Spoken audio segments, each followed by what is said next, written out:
Hello, Dinky-Doo. It's just me, Scottie McClue, the world's top broadcaster and the first lot of the internet. Welcome to our pop-up tonight.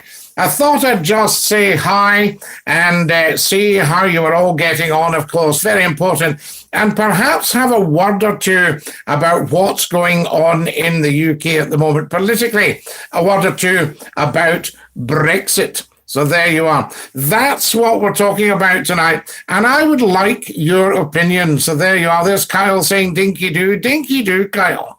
Lovely to have you with us, of course. Good evening, Dinky-Doo. Lovely beard, my good sir. Excellent. I thank you for that. I thought you'd like that. So there you are. Just a little bit of a chill there. Fantastic. Now, so we're talking about the whole Brexit setup. And I'm very interested in thinking, what should we be doing next? What should happen next? And I've had a bit of an idea, and I think it might be quite good if we actually took a bit of breathing space and just stopped the clock ticking, because there should be no pressure. And what I'm suggesting here, and this is only an opinion, is that as a country, the powers that be get in touch with the EU and say to the EU, we would like to remain pro-tem till we have a proper look at this and a proper talk about this. But if we're remaining, we want an excellent deal. So there you are. That's the kind of thing we're talking about. Fantastic. Now then, we have so much to talk about, of course. So get the word out there and tell 10 to tell 10 to tell 10 to tell 10 that Scottie McClue is live on YouTube just for you and saying Dinky-Doo. Excellent stuff. So let's go back to the beginning. Almost 3 years ago, it was put to the public of the UK, would you like to leave the EU? And some people voted yes, they would, and some people voted no.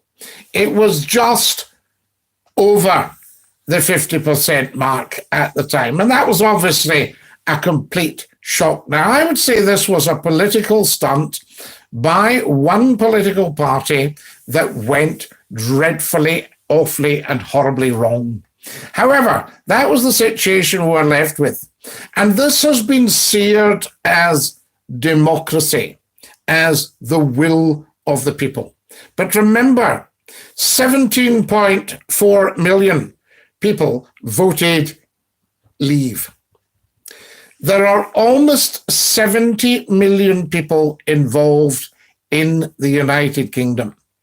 Right? So that means it's 17 million out of 70 million. Now, there will be argy-bargy. People will be saying, no. But you see, they didn't turn out to vote. Now, that may well have been because they are too young. They are the future. They are the generation. And we should have a duty of care to those who are coming after us. Very important that we don't leave a complete and utter mess. So that's what we're looking at here. That's what I'm talking about.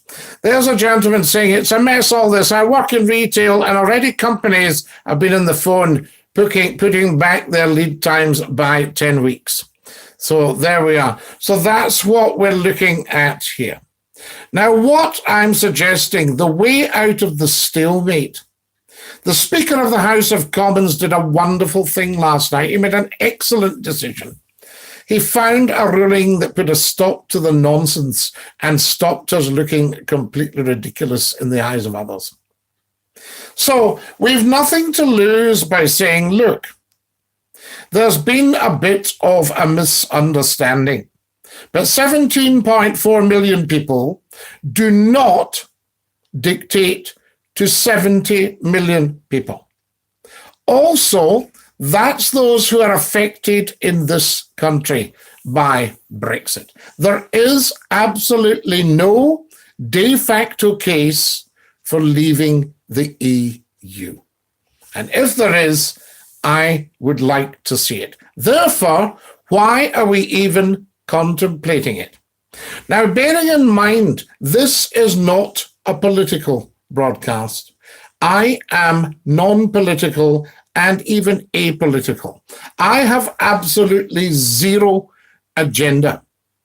I am not sore or bitter or angry about anything, but I am anxious about the future of the United Kingdom. And it's not just this country, because there is no such country as Britain. That is a landmass. We are 4 countries united at the moment. If Brexit did happen, I think that situation could change. And it would probably start to fragment the union of the United Kingdom. These kind of things take on a life of their own. Look how Brexit has grown and grown, a bit like Topsy. So why don't we give it a go? Stop the clock ticking. Somebody responsible gets in touch with the powers that be in the EU and says, look, we do apologize for any inconvenience. We've had a look at this as sensible people.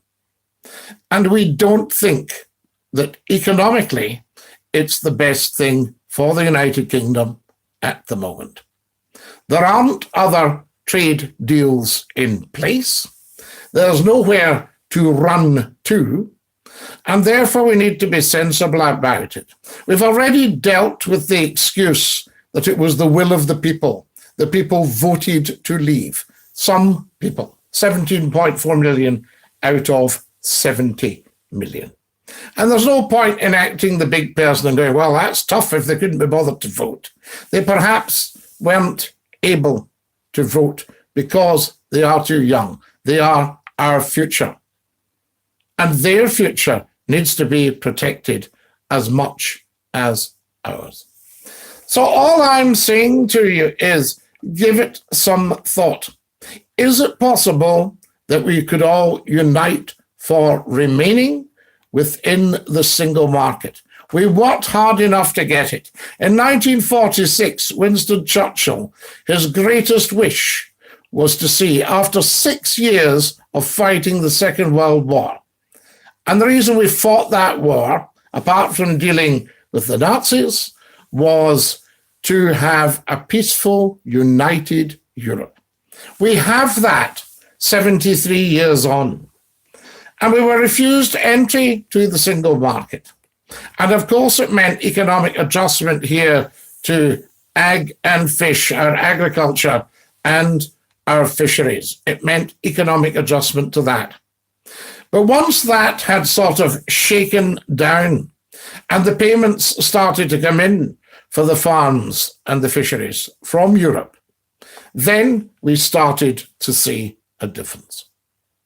So I would say, let's have a serious look at remaining, rescind and revoke Article 58 before the 29th. It could be done quite easily. Top lawyers involved in it, emergency legislation, whatever it takes. But I think we should announce to the European Union that we're seriously contemplating remaining, but we would want one heck of a deal. We would want an excellent deal. And then we're all round the big table. So the clock has stopped ticking. So we're then sitting round the big table with our European partners. 510 million of a market. So there you go. Have a think about that and see what is what. As I say, this is a totally non-political broadcast with absolutely zero political agenda. This is purely the world's top broadcaster and the First Lord of the Internet saying to you, have a think. Bless you all. I hope you're well. It's been lovely, lovely to pop up and just to say hi. And we'll no doubt have a catch up at some point. Until then, have a great week and Dinky-Doo.